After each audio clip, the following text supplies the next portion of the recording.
Біреу сені кемсітіп ұрсса, саған қажетсіз кеңестер берсе, өзінің қайғысына сені кінәлі деп есептеп, өзі туралы ғана айтып, сені естімесе, өзгелермен салыстырса, сенен басын ала қашса, сезімің мен ойыңды сынаса, мінесе, онда тоқта, терең тыныста.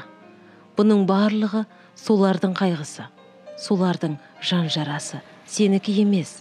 Ол адамдар өмірінде бір ғана түс көреді, қалғаны елес. Оянбағанша солай қала береді. Олар сені танымады, білмеді. Тек елеспен өмір сүрді. Мүмкін оларға өзін жақсы көру қиын шығар. Мүмкін өздерінің маңыздылығын, мәнділігін сырттан іздейтін шығар. Мүмкін олар өз тынысынан ажырап қалған болар, өз тәнін тыңдай алмайтын болар. Өмірлік мақсатын таппаған бейбақтар бәлкім.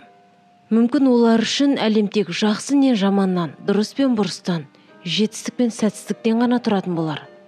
Мүмкін олар өмірдің шын қуанышын ұмытқан болар. Мүмкін сен соның бәрін түсінерсің. Олар болған сатыда сен бұрынырақ болған шығарсың бәлкім. Оларды өзгертуге талпынба. Олар өзгере алмайды. Оларды түзеп те керек емес. Олар түзелгісі келмейтіндердің қатарынан.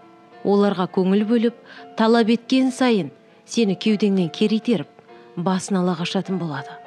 Олардың қайғыларынан өрілген өрмекке оратылма.